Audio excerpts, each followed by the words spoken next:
సాచిపెట్టి కొత్త దవడపళ్ళు రాలిన ఈ రోజున ఎన్ని రకాల వాదనలు మీరు వినిపిద్దాం అనుకున్నా, ఎన్ని కేసులు పెడదాం అనుకున్నా పెట్టండి. అక్కడ ఇలాంటి పిచ్చి పిచ్చి పనులు చేస్తే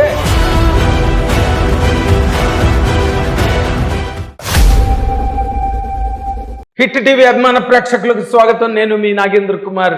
ఈ రోజున జన సైనికులకి వాళ్ళు చేసుకునే సందడికి కానీ వాళ్ళు చేసుకునే పండగ కానీ అంతే లేదు. ఎందుకంటే పవన్ కళ్యాణ్ మీద అనుచితమైన, నిరాధారమైన, అర్థం పర్థం లేని కేసులు కోర్టులో ఫైల్ చేసి ఏదో విజయం సాధించి సంకలు గుద్దుకుందాం అనుకుంటున్న కొంతమంది ప్రబుద్ధులకు హైకోర్టు బ్రహ్మాండమైన ఒక జలక్ ఇచ్చిందనమాట. అంటే అటువంటిది వాళ్ళు ఎక్స్పెక్ట్ చేయలేదు. అటువంటి చివాట్లు హైకోర్టు నుంచి లాయర్లు, ముఖ్యంగా ఐఏఎస్ ఆఫీసర్ మాట తర్వాత చెప్తాను, లాయర్లు అన్నవాళ్ళు ఇంత న్యాయశాస్త్రం చదువుకుని ప్రతి కేసును వాదించేటప్పుడు ఇతర రాష్ట్రాల్లో జరిగిన లేకపోతే మన రాష్ట్రాల్లో జరిగిన ఉన్నత న్యాయస్థానం ఇచ్చిన తీర్పుల్ని వాళ్ళు బేస్గా తీసుకొని కోర్టులో కేసులు వాదించి గెలవడం అన్నది మనకి ఏనాటి నుంచో వస్తున్న ఒక చరిత్ర గమనంలో మనం చాలాసార్లు గమనించిన విషయాలు అవన్నీ కూడా. కానీ ఈ రోజున ఐఏఎస్ విజయ్ కుమార్ గారు పవన్ కళ్యాణ్ గారి సినిమాల్లో నటించకూడదు, ఆయన పబ్లిక్ నిధుల్ని, గవర్నమెంట్ నిధుల్ని కూడా తన సినిమా పబ్లిసిటీకి సంబంధించి దుర్వినియోగం చేశారన్న ఒక అభియోగం. ఇంకొకటి, ఆయన సినిమాల్లో నటిస్తున్నారు, సినిమాల్లో నటించకూడదు, ఆ పదవిలో డిప్యూటీ సీఎం పదవిలో ఆ హోదాలో ఉన్న ఆ వ్యక్తి సినిమాల్లో నటించకూడదు, అది రాజ్యాంగ విరుద్ధం అని చెప్పి కోర్టులో కేసు పెడితే ఆ కేసును వాదించిన అంటే ఈయన ఐఏఎస్ ఆఫీసర్ అంటే ఏంటి, ఎంతో అసలు విజ్ఞాన సర్వస్వం. ఒక ఐఏఎస్ ఆఫీసర్ అంటే ఎంత చదువుకుంటారు, ఎన్ని పుస్తకాలు చదువుతారు ఐఏఎస్ ఆఫీసర్గా, ఎంత నాలెడ్జ్ని వాళ్ళు గ్రహిస్తే ఐఏఎస్ ర్యాంక్కి వెళ్తారు అన్నది అందరికీ తెలిసిన విషయమే. ఐఏఎస్ కొట్టడం అంటే మాటలు కాదు, అంత కష్టసాధ్యమైన కార్యక్రమం అది. అలాంటిది పైగా అతను రిటైర్డ్ ఐఏఎస్ ఆఫీసరు అంటే ఎంత నాలెడ్జి, ఎంత చరిత్రని, ఎన్ని ప్రొసీడింగ్స్ని ఆయన కెరీర్లో, ఆయన జీవితంలో చూసుంటారు, ఎంత చదివి ఉంటారు. ఆ పాటి ఇంగిత జ్ఞానం, కనీస స్థాయిలో బుద్ధి జ్ఞానం అన్నది ఉండక్కర్లేదా? ఎన్టీ రామారావు నేషనల్ ఫ్రంట్ చైర్మన్గా ఉన్నప్పుడు బ్రహ్మర్షి విశ్వామిత్ర సినిమా ఓపెన్ అయితే దానికి విపి సింగ్ గారు, ప్రఫుల్ కుమార్ మహంత, కరుణానిధి గారు, దేవిలాల్ గారు ఇలాంటి మహానుభావులందరూ కూడా ఓపెనింగ్కి వచ్చారు. వాళ్ళు చెప్పుండేవారు కదా, అలాంటిది ఏదైనా రాజ్యాంగపరమైన లేదా రాజ్యాంగ విరుద్ధమైన ఆంక్షలు దానిలో ఉంటే కూడా, బ్రదర్ ఇది కరెక్ట్ కాదు, రేపు మనం చాలా ఇబ్బందులు ఫేస్ చేస్తామని ఎన్టీ రామారావుకి చెప్పుండేవారు కదా. వాళ్ళు ఎంత చదువుకున్న మహానాయకులు వాళ్ళందరూ. రాజ్యాంగం మీద, ఇండియన్ కాన్స్టిట్యూషన్ మీద వాళ్ళకున్న గ్రిప్పు బ్రహ్మాండమైన గ్రిప్పు. అలాంటి ఒక ప్రెసిడెంట్స్ అప్పుడు కూడా రాజీవ్ గాంధీ గారు అది జరగగానే వెంటనే కడప, నిజామాబాద్ వాటిలో జిల్లాల్లోని విపరీతంగా వీరంగం తొక్కి అక్కడ విపరీతమైన ఉపన్యాసాలు, సభలు నిర్వహించారు. కానీ ఏం జరిగింది? ఏం జరగలేదు. అది రాజ్యాంగ విరుద్ధం కాదు. ఈరోజు హైకోర్టు పెట్టిన చివాట్లతో మరింత తేట తెల్లమైంది. చదవేస్తే ఉన్నమతి పోయిందని ఐఏఎస్ ఆఫీసర్ గారికి ఏళ్ళు ఎగసన, బుద్ధి దిగసన అంటారే, అంటే ఏళ్ళు పెరుగుతున్న కొద్దీ బుద్ధి కిందకి దిగజారిపోతుందని చెప్పడానికి ఈ సందర్భం చాలా గొప్ప ఉదాహరణ అన్నమాట. ఐఏఎస్ ఆఫీసర్లు ప్రజా సంబంధమైన కార్యక్రమాలు, అభివృద్ధికి సంబంధించి ప్రభుత్వ పాలనలో వాళ్ళు కూడా పాలు పంచుకొని మిత్రవాక్యాలు, ఆప్తవాక్యాలు అందించి సలహాలు, సూచనలు చెప్పి ఎక్కడ ఏ కార్యక్రమం జరిగితే ప్రజా సంక్షేమం ఇంకా గొప్పగా అభివృద్ధి చెందుతుంది అనే ఒక అద్భుతమైన రుజుమార్గంలో, పాజిటివ్ డైరెక్షన్లో గవర్నమెంట్కి తోడ్పడాల్సిన ఐఏఎస్ ఆఫీసర్, రిటైర్డ్ విశ్రాంత ఐఏఎస్ ఆఫీసర్ గారు సినిమాకి సంబంధించి పవన్ కళ్యాణ్ గారి మీద ఇటువంటి పబ్లిక్ ఇంట్రెస్ట్ లిటిగేషన్స్ పిల్స్ కోర్టులో వేయడం, దానికి లాయర్లు తానా అంటే తందానా అని చెప్పి, మీకు గవర్నమెంట్ వైఎస్ఆర్సీపీ టైంలో జరిగిన అక్రమాలు, గంజాయి, ఇసుక, ఇంకా ఒకటి కాదు ఎన్ని రకాలు జరగాలో అన్ని రకాలు, అంటే ఈ ప్రపంచంలో ఎన్ని అక్రమాలు ఉంటే అన్ని అక్రమాలు ఏపీ స్టేట్లో వైఎస్ఆర్సీపీ పాలన టైంలో జరిగినాయి. అవన్నీ మీ కళ్ళకు కనిపించలేదా? ఎంత ఉద్యమిస్తే పవన్ కళ్యాణ్ గారు, ఎంత పోరాడితే, ప్రాణాలకు తగ్గించి రాత్రి పగలు ఎంత అహర్నిశలు పోరాడితే ప్రజల్ని చైతన్యవంతం చేసి ప్రజలలో ఆ భావోద్వేగాన్ని, ఆ స్పృహని కలిగించి ఆ రాష్ట్రాన్ని కాపాడడానికి ఆయన పడ్డ శ్రమ ప్రజలందరూ చూశారు. ఆయన సినిమాల్లో నటిస్తే తప్పేంటి? ఈ సినిమాలు ఎప్పటివి? కొత్తగా సైన్ చేసినవి అవి, కొత్తగా సైన్ చేసి కొత్తగా అడ్వాన్సులు తీసుకున్న సినిమాలా?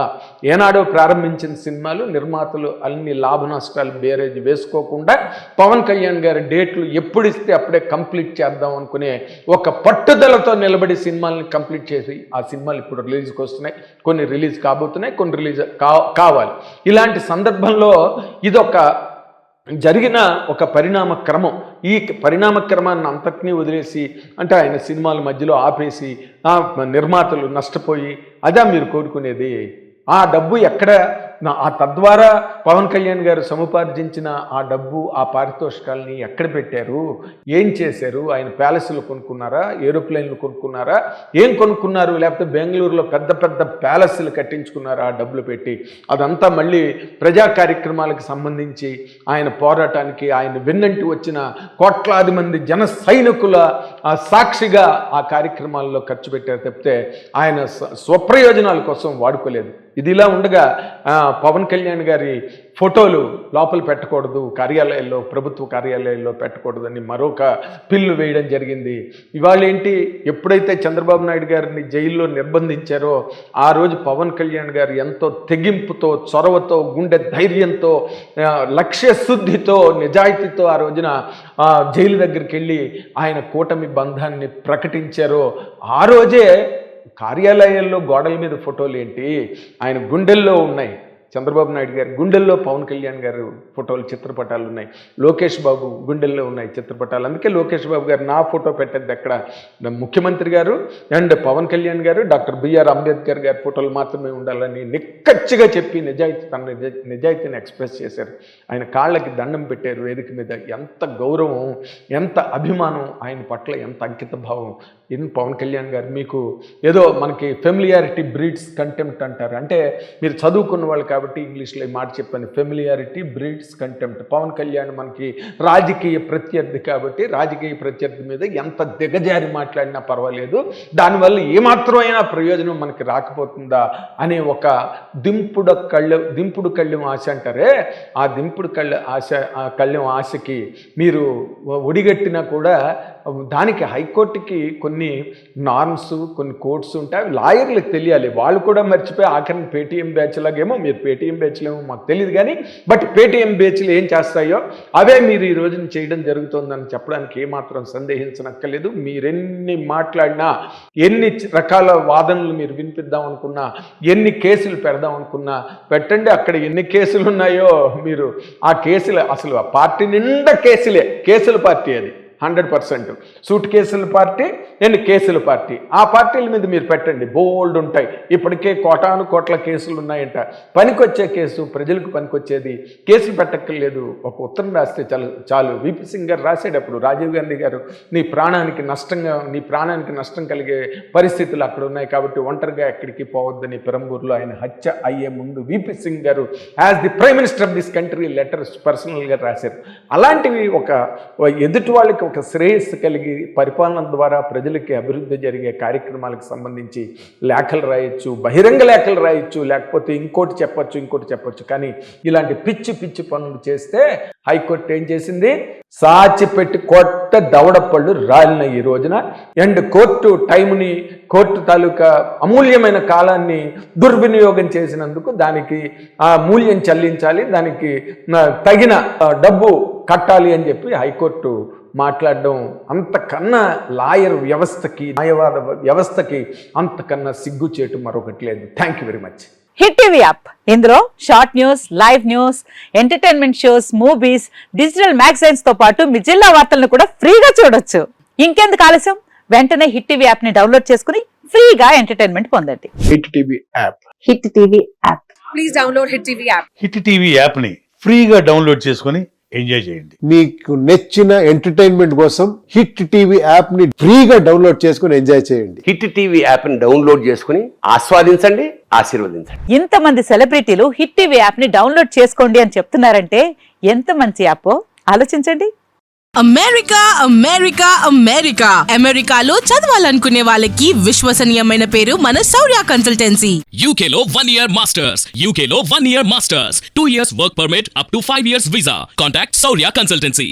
Contact 89851 89851.